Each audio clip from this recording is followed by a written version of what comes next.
चलिए जानते हैं हरियाणा की 25 बड़ी खबरों को सिर्फ 10 मिनट में। लेकिन उससे पहले वीडियो को लाइक और चैनल को सब्सक्राइब जरूर करें। हरियाणा के सभी जिलों में टोल महंगा हुआ। हरियाणा में नेशनल हाईवे और एक्सप्रेसवे पर सफर अब महंगा हो गया है। NHAI ने टोल दरों में बढ़ोतरी लागू कर दी है, जिससे वाहन चालकों की जेब पर सीधा असर पड़ेगा। सिंगल से डबल ट्रिप तक 5 से 35 रुपए तक की बढ़ोतरी की गई है। गुरुग्राम के द्वारका एक्सप्रेसवे स्थित बजखेड़ा टोल सबसे महंगा हो गया है, जहां सिंगल ट्रिप के 225 रुपए देने होंगे। हिसार, करनाल और रेवाड़ी समेत कई जिलों में अलग अलग टोल प्लाजा पर दरें बढ़ाई गई हैं। खासतौर पर भारी वाहनों पर ज्यादा असर पड़ा है, जहां 7 एक्सल तक के वाहनों पर 265 रुपए तक की बढ़ोतरी दर्ज की गई है।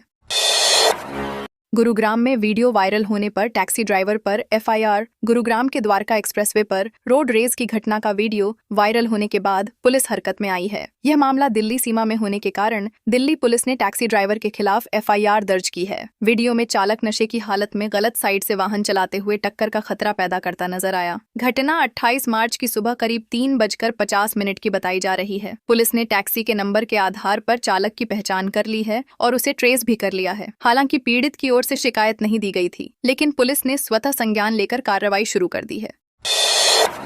रेवाड़ी के खेत में मिली बिना नंबर प्लेट की थार। रेवाड़ी के गांव गंगायचा जाट के पास खेत में बिना नंबर प्लेट की महिंद्रा थार संदिग्ध हालात में मिली, जिससे इलाके में सनसनी फैल गई। गाड़ी के शीशे टूटे हुए थे और उस पर खून के निशान भी पाए गए। स्थानीय लोगों ने तुरंत डायल 112 पर सूचना दी, जिसके बाद पुलिस मौके पर पहुंची। शुरुआती जांच में पता चला कि वाहन चालक किसी खतरे से बचने के लिए गाड़ी को खेत में ले गया था और तार की फेंसिंग तोड़कर अंदर घुसा। इसके बाद वह गाड़ी छोड़कर फरार हो गया। पुलिस ने वाहन को कब्जे में लेकर जांच शुरू कर दी है और चालक की तलाश जारी है।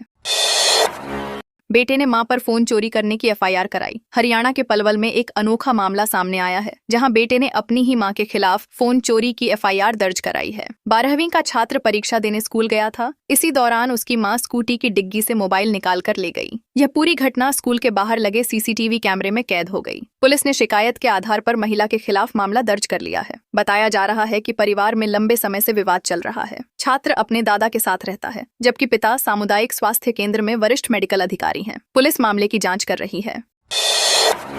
हिमाचल के बॉर्डर एरिया में धरना खत्म। हिमाचल प्रदेश में एंट्री टैक्स के विरोध में बॉर्डर क्षेत्रों में बुधवार सुबह बड़े स्तर पर प्रदर्शन हुआ। पंजाब से आए प्रदर्शनकारियों ने कई टोल बैरियर पर वाहनों की आवाजाही रोक दी, जिससे लंबा जाम लग गया और हजारों लोग प्रभावित हुए। ऊना, बिलासपुर और सोलन जिले के कई बैरियर पर नारेबाजी की गई। प्रदर्शनकारियों का आरोप था कि सरकार द्वारा टैक्स कम करने के बावजूद अधिक वसूली की जा रही है। करीब 3 से 4 घंटे तक चले प्रदर्शन के बाद प्रशासन की समझाइश पर धरना समाप्त हुआ और यातायात सामान्य हो सका। पुलिस पूरे मामले पर नजर बनाए हुए है।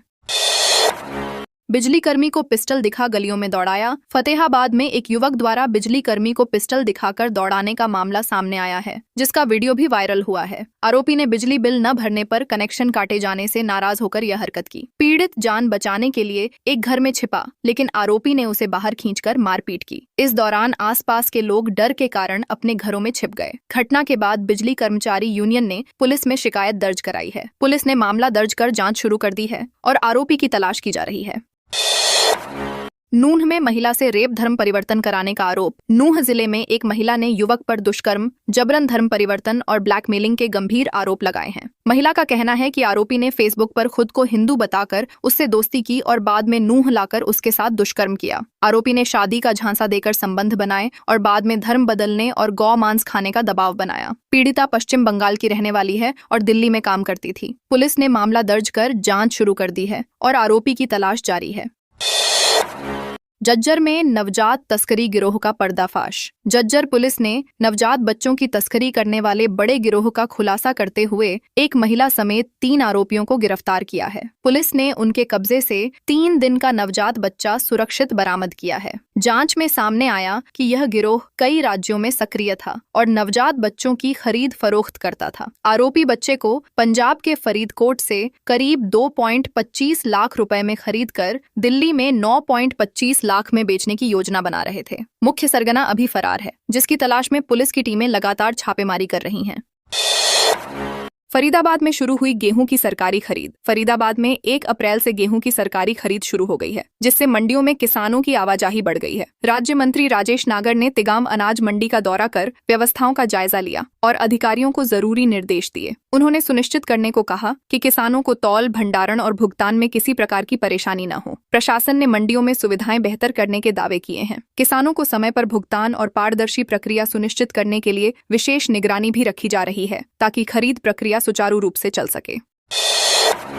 करनाल की मंडियों में गेहूं की सरकारी खरीद शुरू। करनाल जिले की अनाज मंडियों में बुधवार से गेहूं और सरसों की सरकारी खरीद प्रक्रिया शुरू हो गई है। प्रशासन ने पहले ही सभी तैयारियां पूरी कर ली थीं, ताकि किसानों को किसी प्रकार की परेशानी का सामना न करना पड़े। जिला उपायुक्त उत्तम सिंह स्वयं अनाज मंडी पहुंचे और व्यवस्थाओं का जायजा लिया। इस बार खरीद प्रक्रिया को और पारदर्शी और डिजिटल बनाने के लिए कई नए बदलाव किए गए हैं। किसानों की बायोमेट्रिक उपस्थिति दर्ज की जाएगी और एग्जिट गेट पर सीसीटीवी कैमरे लगाए गए हैं। इसके अलावा फसलों की नीलामी के लिए एक विशेष मोबाइल ऐप भी लॉन्च किया गया है।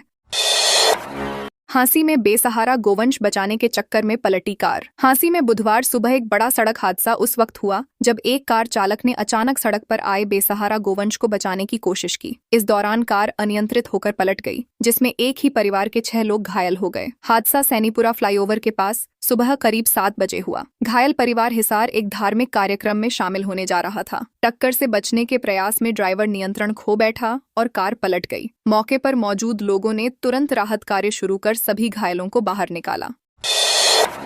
भिवानी कांग्रेस अध्यक्ष का सीएम की रैली पर निशाना। भिवानी में कांग्रेस के शहरी अध्यक्ष प्रदीप गुलिया ने मुख्यमंत्री नायब सिंह सैनी की तोशाम रैली पर तीखा हमला बोला है। उन्होंने प्रेस वार्ता के दौरान एक वीडियो दिखाते हुए दावा किया कि रैली में भारी संख्या में कुर्सियां खाली पड़ी थीं, जबकि सीएम भाषण दे रहे थे। गुलिया ने कहा कि यह भाजपा सरकार की घटती लोकप्रियता का स्पष्ट संकेत है। उन्होंने सवाल उठाया कि सरकार को बने अभी 1.5 साल ही हुए हैं, फिर भी जनता का भरोसा क्यों कम हो रहा है। उन्होंने विधायक श्रुति चौधरी और भाजपा नेतृत्व पर भी निशाना साधते हुए कहा कि सरकार को आत्ममंथन करना चाहिए कि लोग उनसे नाराज क्यों हैं।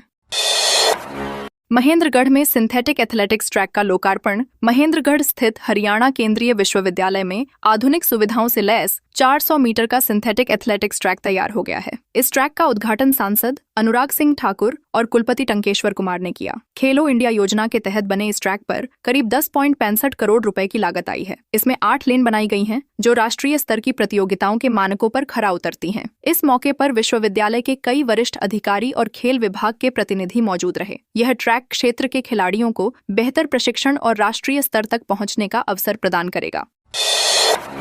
रोहतक में एलपीजी पेट्रोल डीजल को लेकर प्रशासन सख्त। रोहतक में एलपीजी गैस, पेट्रोल और डीजल की उपलब्धता को लेकर जिला प्रशासन पूरी तरह सतर्क हो गया है। डीसी सचिन गुप्ता ने स्पष्ट किया कि जिले में सभी प्रकार के ईंधन का पर्याप्त स्टॉक मौजूद है और सप्लाई चेन पूरी तरह सामान्य रूप से काम कर रही है। उन्होंने लोगों से अपील की कि किसी भी प्रकार की अफवाह या घबराहट में आकर अतिरिक्त खरीदारी न करें। ऐसा करने से व्यवस्था प्रभावित हो सकती है। प्रशासन लगातार निगरानी बनाए हुए है, ताकि किसी भी स्थिति में आम जनता को परेशानी न हो और सभी को जरूरत के अनुसार ईंधन आसानी से उपलब्ध हो सके। महेंद्रगढ़ में किन्नरों के 2 गुट आपस में भिड़े। महेंद्रगढ़ के 11 हट्टा बाजार में मंगलवार दोपहर किन्नरों के 2 गुटों के बीच हिंसक झड़प हो गई, जिससे इलाके में अफरा तफरी मच गई। यह विवाद दादरी और नारनौल के मंगलामुखी किन्नर गुटों के बीच बधाई लेने के अधिकार को लेकर हुआ। पहले कहासुनी हुई, जो जल्द ही मारपीट में बदल गई। इस दौरान दोनों पक्षों की गाड़ियों के शीशे भी तोड़ दिए गए। सूचना मिलते ही पुलिस मौके पर पहुंची और हालात को काबू में किया। झड़प में 3 किन्नर घायल हुए हैं। पुलिस ने दोनों पक्षों से पूछताछ शुरू कर दी है और मामले की जांच जारी है।